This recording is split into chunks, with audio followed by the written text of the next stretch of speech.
This is Sterling's record of goals assists in the last 10 seasons. As you can see on the chart, this is one of the worst seasons for the English player. The last season he had similarly bad statistics was the 2015-16 season, and that was his first season at Manchester City. Sterling's total number of goals in the Premier League this season is only 4, a number that is too modest compared to what fans expected.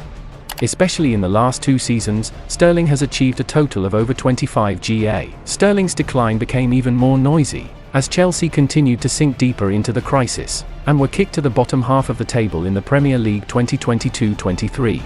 The question is Sterling really that bad? Why is Sterling so down? Welcome to AG Chelsea TV, and here's why Sterling isn't as bad as you think. When the 2021-22 season ended, with Man City's negligible contribution to the Premier League title, Raheem Sterling also understood that he had no future at the Etihad. For months, his relationship with Pep Guardiola was unstable and strained. The English attacker is not part of Guardiola's plans, so he decided to look for a new challenge to improve his career. After the competition between many big European teams, Sterling decided to choose Chelsea in a deal for £47.5 million. Sterling is the cornerstone of Chelsea's revolution with new owner Todd Boehly, who bought the club from the British government after Roman Abramovich's assets were frozen. However, Sterling's journey in London was not as expected. The 28-year-old footballer has only 7 goals in all competitions, including 4 in the Premier League. Raheem Sterling shots an average of 0.2 goals per game in club competitions. Last season his average was 0.31 goals per game. He scored 17 goals in 55 club matches. Overall, Sterling's attack stats are all reduced a lot. His contribution is disproportionate to his £325,000 a week income, breaking every salary structure in Chelsea history. It's no exaggeration to say that Sterling's poor form is part of the reason for the Blues' terrible season. Sterling admits this himself, but he knows what he can do to reach his full potential, and what Chelsea must do to return to the top of English football. I've been in and out of positions I'm not used to, I've had to try and adapt, but like everything, don't complain, don't not try.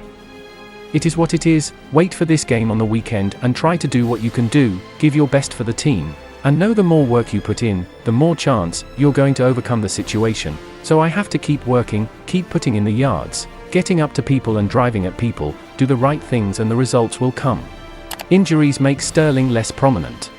This season, the Englishman has suffered 3 injuries and has missed 55 days and missed 9 games for Chelsea. In comparison, in 6 seasons at Man City Sterling had to miss only 15 games. The fact that Chelsea has changed coaches continuously this season is also a reason that affects Sterling.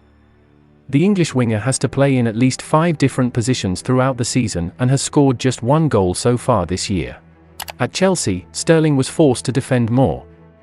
Looking at this player's touch chart in the defeat to Arsenal on May 3rd, the English striker works mostly on the left wing, playing as wing-back, which is present on both defensive and offensive fronts. Sterling has only 4 touches in the penalty area. A year ago, on the day Man City crushed Newcastle, Sterling stuck to the right side, having only 2 touches of the ball in the home field. And in the opponent's penalty area, the former Liverpool star has 10 touches of the ball.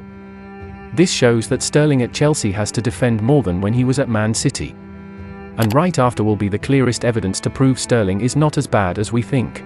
Across all competitions at Chelsea this season, Sterling ranks top 1 and top 2 in scoring and assists. He is first in GA and second in XG and ZAR. He is the club's leading player in carries with 91 times. Sterling ranks first in the number of shots created, 83. I think he's a fantastic player. He's been one of the best wingers in the world for a long time, at times, maybe in some people's opinion, the best. Lampard said on the 10th of April, he's risen to games like that before in the past, so that's something we'll obviously rely on in terms of this because some elements of the squad are maybe a bit younger. He certainly is a player of a high level and a high competence level and understanding of the game that it won't faze him. I can't remember how many times I've referenced to young wingers when I was here previously at Chelsea, at Derby and Everton. Watch Sterling and see why he scores 20 goals a season plus. So I have the highest feeling for him in that sense. I just think he's a top player. Those things are always kind of like 50-50ths for me, getting the right structure for the player and then the player themselves, but Raheem has shown what a player he is. True to Lampard's words, Sterling is clearly not a bad player. At Man City, Sterling is too familiar with the taste of victory. He also adapted to the football philosophy built by Pep Guardiola. Coming to Chelsea, the first year with Sterling was a failure. However, Sterling is only 28 years old and everything has not been closed for England. Unfortunately, Chelsea is like a mess. They haven't found a new coach yet. And will the strategist create a system to suit Sterling?